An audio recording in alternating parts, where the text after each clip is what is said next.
오늘 말씀은 사도행전 17장 10절로부터 15절까지 말씀입니다. 함께 읽겠습니다. 밤에 형제들이 곧 바울과 실라를 베레아로 보내니 저희가 이르러 유대인의 회당에 들어가니라.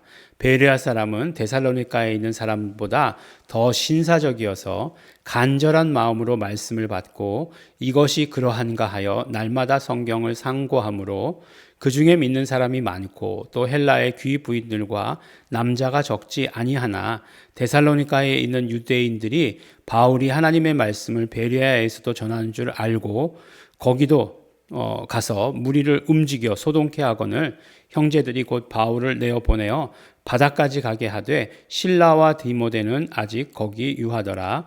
바울을 인도하는 사람들이 데리고 아덴까지 이르고 바울에게서 실라와 디모데를 자기에게로 속히 오게 하라는 명을 받고 떠나니라.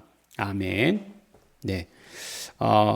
보면 이제 어제 말씀 가운데 오늘 말씀이 한 절 말씀이 겹치죠. 겹치는 이유는 그렇죠. 데살로니가에서 그 베레아로 옮겼다라고 하는 그 사실을 이제 이야기하기 위해서 데살로니가에서 마지막이 베레아로 간 것이고 이제 베레아에서 사역은 데살로니가에서 온 것이다라고 하는 것을 이제 그 한 부분을 이제 그 겹치게 된 거죠. 근데 이제 17장을 시작하면서 보면 어떻게 되어 있냐면 저희가라고 이렇게 되어 있습니다. 저희가라고 되어 있다는 것은 무슨 말씀이에요? 이 글을 쓴 사람이 누구라고요? 누가. 네, 누가잖아요. 근데 16장에서 어느 순간 갑자기 우리가라고 이렇게 나와 있더니만 17장에서는 또 저희가 이렇게 되어 있어요. 그럼 무슨 말이에요? 누가는 빠졌다라고 하는 얘기죠. 그러니까 빌립보에서 누가가 합류했다가 그 빌립보에서 데살로니가로 누가는 가지 아니하고 거기서 빌립보에 남아 있었다라고 하는 사실을 우리가 알게 되는 거죠. 어쨌든 이제 바울이 데살로니가에서 핍박을 받았어요. 막 그냥 고발하고 그래가지고 야손이라고 하는 사람. 야손은 이제 영어로 얘기하면 제이슨입니다. 제이슨. 예. 야손 이렇게 그대로 읽어보면 제이슨이 됩니다. 영어로 이렇게 영어 이름으로 이렇게 많이 그렇게 바꾸죠. 예. 그래서 요한 그러면 존이 되고. 예. 마태는 매튜가 그대로 되는군요. 뭐 이런 이름들 많이 있잖아요. 야고보 그럼 제임스잖아요. 예. 이건 제임스고 이건 제이슨. 예. 제이슨. 연예인 중에 연예인인가 그 사람이 다른 일을 하고 있는데 그 코미디언이랑 결혼한 그 남자 이름이 제이슨인가 그랬던 것 같은데 예, 제이슨이 이 성경에 나오는 야손입니다. 네, 성경의 인물을 다 따서 이름을 많이 짓죠. 근데 이제 베레아로 갔더니 베레아에서는 어떤 곳이냐 봤더니 데살로니가에 있는 사람들보다 더 신사적이다. 간절한 마음으로 말씀을 받고 또 이것이 그런가 하여 날마다 성경을 상고한다라고 이렇게 이야기하고 있습니다. 사실은 이제 베레아라고 하는 곳이 우리가 딱 이렇게 얘기하면 아주 그 부정적인 인상이 강합니다. 왜냐하면 이단으로 하도 오랫동안 정제되어 있어가지고 지금도 이단으로 정제되어 있죠. 그래서 이제 그 교회에서 하는 모든 행동을 베레아라고 하는 이름을 붙였어요. 예, 아마도 성경에 나오는 이 부분의 이름 때문에 그랬겠죠. 예. 근데 이제 뭐 마침 또 다른 두란노라고 이름을 붙인 곳은 예, 괜찮아요. 왜냐하면 두란노 서원이라고 이름을 붙인 곳은 네, 그건 이제 에베소에서 이제 있었던 일이니까 그리고 이제 그곳 사람들은 그 두란노를 하는 사람들은 이단이라고 정죄되지 않았으니까 예, 괜찮은데 뭔가 베레아 뭐 이렇게 하면은 이상합니다. 저희 대학교 때도 CBA라고 있었어요. CBA. 근데 뭐냐면 캠퍼스 베레아 아카데미라고 해가지고 CBA라고 했어요. 저는 이제 대학교 다닐 때 뭐 그게 무슨 뜻인지도 잘 몰랐는데 나중에 이제 알게 되었죠. 베레아라고 하는 것 알게 되었죠. 근데 굉장히 좋은 의미인데 네, 더 말하기를 싫어하는 거죠. 말하면은 안 된다라고 생각하는 거죠. 이런 것들이 굉장히 큽니다. 뭐냐면은 이제 뭐 귀신 축출 뭐 이런 것들 있잖아요. 귀신을 쫓는 것들 이런 것들에 대해서 입 다물죠. 왜냐하면은 그쪽하고 연결됐다 그래서 함께 이단으로 몰리게 될까봐. 네. 가장 큰 피해자가 누구였죠? 예, 우리잖아요. 네. 그렇기 때문에 입에서 꺼내려고 하지를 않아요. 그렇지만 베레아라고 하는 곳이 굉장히 그 지역적으로 좋은 곳이었죠. 사람들이 더 온순했던 거예요. 신사적이었고 또 간절함이 있었고, 그러니까 어떤 면으로 이야기하면 그 밭이 좋았다. 뭐 이렇게 얘기하잖아요. 우리 쉽게 그런 곳이었다. 베레아는 그런 곳이었다라고 이렇게 이야기합니다. 그래서 그 성경이 그러한가 하여 날마다 상고하고라고 이렇게 되어 있습니다. 그래서 이 말씀을 듣고 이제 언뜻 든 생각은, 우리가 성경을 볼 때 대부분 이제 관주 성경이라고 하는 것이 있는데 그것을 보면 좋겠다라는 생각이 들어요. 뭐냐면 관주 성경은 성경에 인용된 그런 성경 구절들을, 구약의 성경 구절들을 그대로 이게 구약의 몇 장 몇 절이다라고 하는 것을 적어 놓은 성경들입니다. 그리고 그것에 대한 뭐 어떤 해석 같은 것들, 뭐 헬라어로는 이런 뜻도 가지고 있다 뭐 하는 것들을 적어 놓은 성경들이 관주 성경이에요. 밑에 이렇게 뭔가 토가 달려 있는 것들. 해설 성경은 그렇게 유익하지 않은 것 같아요. 제 경험으로 볼 때 그 해설들이 뭐 있으나마나한 해설일 경우가 많고, 뭐 물론 뭐 어떤 지식적인 도움을 주는 것들은 있지만, 이렇게 컬러풀한 그림이 있다고 해서 도움이 되는 것 같진 않아요. 그런데 이제 그 구약의 성경 구절이 어디에 있다라고 하는 것들을 이렇게 찾아보게 되면 굉장히 유익합니다. 네, 유익해요. 만약에 우리가 이제 또 70인역을 또 읽을 수 있다라고 한다면 더 유익하겠지만, 왜 그렇게 말씀드리냐면 신약에서 특히 복음서에서의 구약의 인용은 70인역을 인용한 것들이 더 많기 때문에 그래요. 근데 우리가 이제 그 히브리어로 기록된 성경을 찾아내어서 그것을 이렇게 번역해 내지 않았습니까? 근데 그 히브리어 성경과 히브리어 성경을 헬라어로 번역한 70인역에 차이가 있다는 거예요. 왜 차이가 있겠습니까? 역본의 차이죠. 원본은 없으니까. 원본은 지금 뭐 이게 원본이다라고 할 수 있는 것을 뭐 찾으면 뭐 내가 가지고 있다면 뭐 돈방석에 앉는 거죠. 근데 원본은 없으니까 이제 다 역본인데, 그 역본도 이렇게 비교해 보니까 다르다는 거죠. 근데 그 신약의 기자들, 복음서를 쓴 사람들은 70인역을 더 잘 이용했다는 거예요. 많이 인용했다고 하는 것입니다. 그래서 실제적으로 우리가 구약 성경을 인용했다고 해서 그 구약을 보면 달라요. 다릅니다. 그래서 이게 왜 이러냐? 그 뭐 섬들이 뭐 율법을 앙망한다 이렇게 돼 있는 것들이 있거든요. 근데 그거를 70인역에서는 뭐냐면은 이방인들이 주를 바란다라고 이렇게 기록되어 있어요. 완전히 뭐 뜻이 다르잖아요. 그러니까 뭐 그런 것들이요. 그런 것들이 한두 가지가 아닙니다. 근데 이제 예수 이름 신학을 하게 되면 그런 것들을 아주 자세하게 보게 되죠. 왜냐하면 그런 것들이 주라고 말하는 그 호칭이나 이런 것들에서 굉장히 큰 차이가 나기 때문에 그래요. 뭐 이를테면은 주의 이름을 부르는 자는 구원을 얻으리라라고 하는 이 사도행전 2장 21절인가요? 이 말씀도 보면은 뭐라고 되어 있습니까?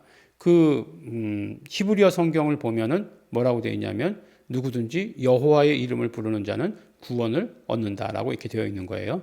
그런데 그것을 70인역으로 옮긴 성경을 보면 당연히 주라고 되어 있죠. 그러니까 그런 거를 그대로 가지고 왔는데, 그러면 거기서 주는 당연히 야훼겠죠. 그렇지만 베드로가 그것을 인용했을 때는 절대 야훼가 아닌 거예요.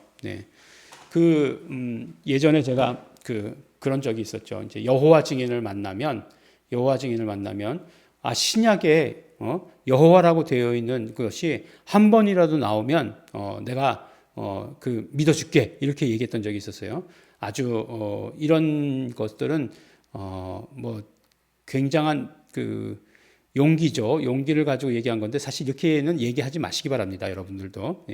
이 없어요. 없는 것이 맞아요. 근데 이제 여호와 증인 계통에 학자가 있어요. 학자가 있어서 이제 주라고 나온 것을 다 야훼로 환원시켜 놓은 거예요. 그래서 뭐 270 몇 번이 다 신약에도 야훼가 나온다라고 이렇게 주장한 거예요. 그러면 실제로 야훼가 없냐? 있어요. 어디에 있습니까? 할렐루야. 할렐루야의 할렐루야예요.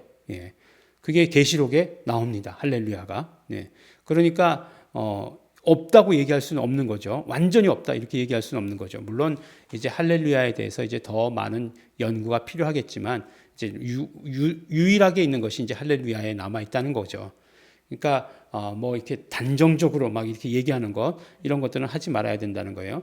그렇지만 그렇다고 해서 그 야훼라는 것은 결코 아니라는 거예요. 예, 그건 여호와 증인들이 자기네들을 증거하기 위해서 그렇게 학문적으로 깊이 연구했다는 거예요. 그러니까 만약에 이제 저에게 그렇게 이야기한 사람도 사실은 공부를 조금 더 했어야 되는 거죠. 공부를 조금 더 했으면 더 설득할 수도 있었을 텐데 모르는 거죠. 내가 더 잘하는 거죠. 그렇지만 내가 여호와 증인에게 이걸 가르쳐 주느냐? 가르쳐 주지 말아야 되는 거죠. 네, 니네들이 알아서 해라. 이제 그런 거죠. 근데 그만큼의 그런 어떤 연구가 되어 있다라고 하는 사실이에요. 그래서 성경을 여기서 말씀하신 것들 구약에서 찾아보고 하는 것들 정말 그런가? 해서 찾아보고 정말 그렇구나 라고 해서 깨달음 얻게 되고 하는 것들 단적인 예를 들어드렸는데 이것이 우리에게 재미있어야 되고 이것이 우리에게 그래 여기서 이렇게 말씀하셨던 것이야. 벌써 하나님의 뜻이 여기 있었네 라고 하는 것들을 스스로 발견하고 찾아내는 그런 기쁨을 우리가 경험해야 하는 것입니다. 꼭 말씀드리잖아요. 예, 좋은 학원이 좋은데 한 가지 맹점이 있다는 게 뭐죠? 거기 있을 때는 다 알아듣는 것 같은데 돌아가면 하나도 모른다라고 하는 그런 맹점이 있다는 거예요. 그러니까 거기서 인도받은 대로 스스로가 스스로 세워가는 것들을 해야 돼요. 그것이 바로 그런가 하여 날마다 성경을 상고하는 것입니다. 우리가 성경 좀 알아야 됩니다. 우리 성도들이 굉장히 자신감이 있죠. 그 성경을 많이 알고 있다. 성경을 올바로 알고 있다라고 하는 것에 대한 자신감은 있는데 아주 그 세세한 곳에 대해서는 몰라요. 잘 모릅니다. 성경 그렇게 읽지 않으시는 것 같고 제가 보기에 공부하시지 않는 것 같습니다. 그래서 그 계속해서 성경이 뭐 이런 것들만 있다라고 생각하는 거는 버리셔야 돼요. 그래서 아주 그런 구석구석에 있는 성경들 그런 것까지도 우리가 볼 수 있어야 됩니다. 총장님은 그렇게 하셨죠. 근데 그렇게 하신 것을 다 얘기하지 않으시죠. 근데 그 일부를 간추려서 얘기한 거를 우리는 다라고 알아듣고 있으면 안 된다는 거예요. 그걸 받아가지고 연구하고 읽고 해야 된다라고 하는 것을 말씀드리는 것입니다. 그래서 이제 베레아에서 복음을 전했는데 회당이 있어서 복음을 전했는데 역시 데살로니가에서 여기까지 따라왔어요. 데살로니가에서 베레아가 그렇게 멀지 않습니다. 그래도 또 가까운 거리는 아니에요. 그럼에도 불구하고 따라왔어요. 그래서 어떻게 됩니까? 그렇게 따라와서 또 핍박할 때는 또 그 자리를 피해요. 그래서 바울만 내려오게 되는 거죠. 바울만 내려오게 되는 건데 그 어떻게 내려오느냐? 그 아테네까지 가게 돼요. 아테네까지 어느 길로 가느냐? 바닷길로 가게 됩니다. 바닷길로 바다로 해서 아테네는 이 남쪽에 있으니까 지금 그리스 남쪽이잖아요. 그 그리스 남쪽에로 해서 아테네 지역으로 가게 되는 거죠. 그래서 그 마게도니아 지역, 그 다음에 밑에는 아가야 지역이라고 하는데 그 아가야 지역이라고 하는 그 아테네까지 이렇게 가게 되는 거죠. 그 아가야 지역에는 이제 우리가 유명한 고린도가 있게 되죠. 고린도, 아테네, 그 다음에 고린도라고 있는 지협이라고 얘기하죠. 그 아주 그 해협은 바다가 이렇게 땅에 이렇게 둘러싸여서 좁은 곳을 말하는 것이고 지협이라고 하는 것은 땅이 아주 좁은 곳을 말하는 거예요. 근데 양쪽에 바다가 있죠. 그래서 그것을 운하를 만들면 참 좋겠다라고 생각하는 것. 근데 그 운하가 참 안 만들어지다가 최근 들어서 만들어졌대요. 그래서 고린도 운하가 있다고 합니다. 어쨌든지 그건 잘 모르고요. 그래서 이제 아테네까지 가게 되는 그런 여정을 보여주죠. 그렇지만 실라와 디모데는 여전히 그곳에 남아 있었죠. 베레아에 남아 있었어요. 그래서 그 바울이 아테네에 가자마자 쓴 편지가 뭐죠? 데살로니가 전서와 후서가 되는 거예요. 그래서 바울이 쓴 편지 가운데 가장 먼저 기록된 편지다라고 하는 것이 바로 이 데살로니가 전서와 후서입니다. 그래서 그곳에 보면은 이제 뭐 그 죽은 자의 부활 뭐 이런 것들 예수님 다시 오심 재림에 대한 이야기가 기록된 거 보잖아요. 그런 것들도 벌써 기록됐다라고 하는 것을 우리가 알 수 있게 되는 것입니다. 우리 이 사역 가운데 오늘 말씀 가운데는 정말 베레아 사람들과 같이 성경을 더욱더 열심히 읽는 그런 사람들 되었으면 좋겠다라고 하는 그런 말씀이 주된 말씀이었습니다. 우리 기도하겠습니다. 하나님 아버지 감사합니다. 우리 사도 바울의 복음 전함을 보면서 정말 좋은 밭이 필요한 것 깨닫게 됩니다. 우리가 좋은 밭 되게 하여 주시옵소서. 말씀을 온전히 빨아들이는 밭이 되게 하여 주시옵시고 열매 맺는 밭이 되게 하여 주시옵시고 또 날마다 성경을 정말 읽고 깨닫는 것이 재미있어 하는 사람들 될 수 있도록 그런 성도들 될 수 있도록 축복하여 주시옵소서. 감사드립니다. 예수님 이름으로 기도드렸습니다. 아멘. 그러므로 우리 시간은 기도하실 때 성령님 함께하여 주시옵소서. 성령님 역사하시고 성령님 축복하여 주시어서 우리가 정말 복음 전하고 성경 읽고 하는 것이 재미있게 될 수 있도록 되기를 소원합니다. 성령님 함께하여 주시옵소서. 다 같이 통성으로 기도하시겠습니다.